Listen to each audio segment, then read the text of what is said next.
I got brilliant news for anyone who's still dumb enough to believe the guru of global warming, young Greta Thunberg. You can now forget about trying to stop global warming because it's all over.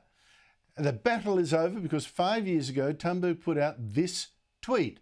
A top climate scientist is warning that climate change will wipe out all humanity unless we stop using fossil fuels over the next 5 years. Well, check the date of that tweet, posted 5 years ago yesterday.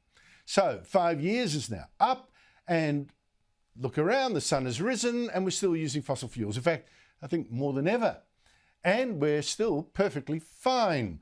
Either that or we're doomed and we don't yet know it, and there's nothing we can now do to save ourselves, according to Thunberg. So why even bother trying? Relax. Now, I should say that Thunberg has since deleted that tweet, and she did misrepresent that scientist. He just said that the Arctic ice cap would disappear by now, but he was completely wrong on that too, like so many prophets of global warming. Joining me is National Senator Barnaby Joyce, the former Deputy Prime Minister. Barnaby Joyce, always great to talk to you.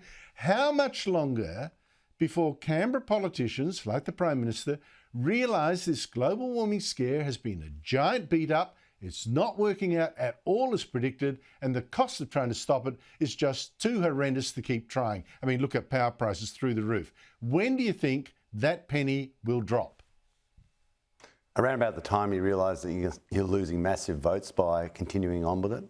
As I've said so many times before, power prices are going up, reliability is going through the floor, and the money from all this is heading overseas with imported wind towers, imported solar panels, overseas renewable companies. We're just getting ripped off, and we're suckers.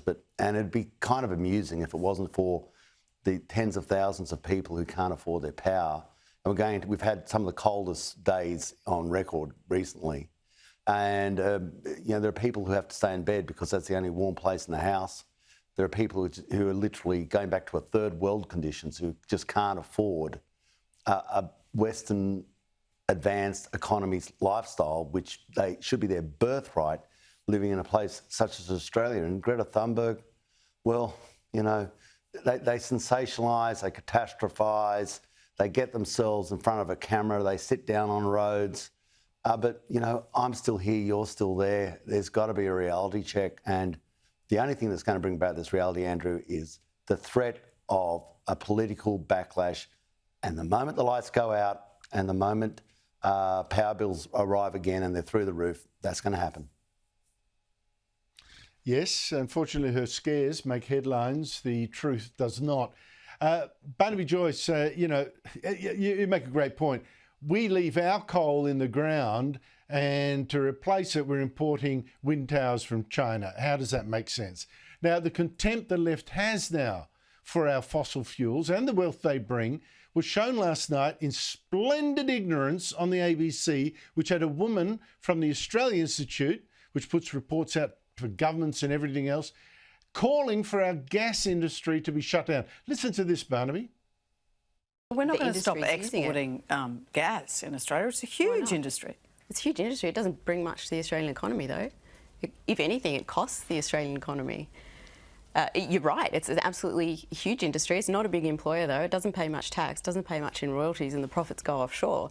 So I don't know why we're not going to get rid of the gas industry in Australia. It doesn't contribute that much. Barnaby, how do you explain that ignorance when gas companies this financial year, in fact, will pay more than $18 billion to our governments, and dividends from gas and oil companies to shareholders here have hit about 25 billion or so over 3 months, much of that from Woodside? How do you explain this? We'll leave it in the ground, kill the gas industry. Well, that's what you get, isn't it? I mean, you got to understand the climate issue for so many people. It's a religion. It's a faith-based principle of how they approach it. If you don't believe in what they believe in, you are a denier, you're a believer. It catastrophizes. It has its own impending hell.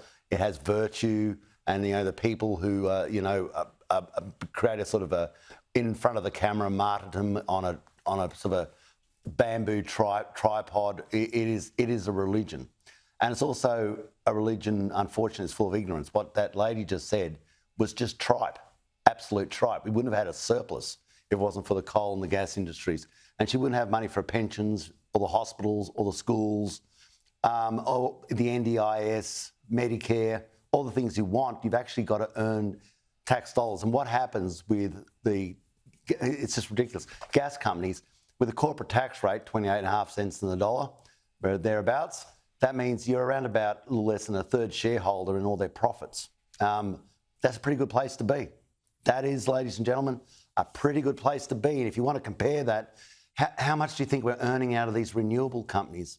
I wonder how much tax we're paying, because most of them are foreign companies, and you can bet your life they're doing transfer pricing mechanisms and they have their own internal loan processes. So not only are they ripping us off with the product they sell, ripping us off with the capital that's installed, they'll be ripping us off on taxes as well. And it's rubbish.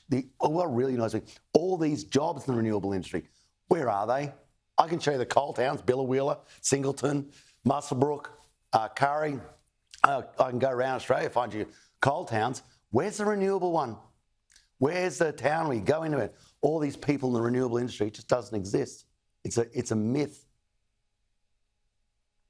Yeah, it's so true. I mean, trust the ABC to be broadcasting that total nonsense unchallenged. I mean, it's just, I don't, no wonder we're in the pickle we're in.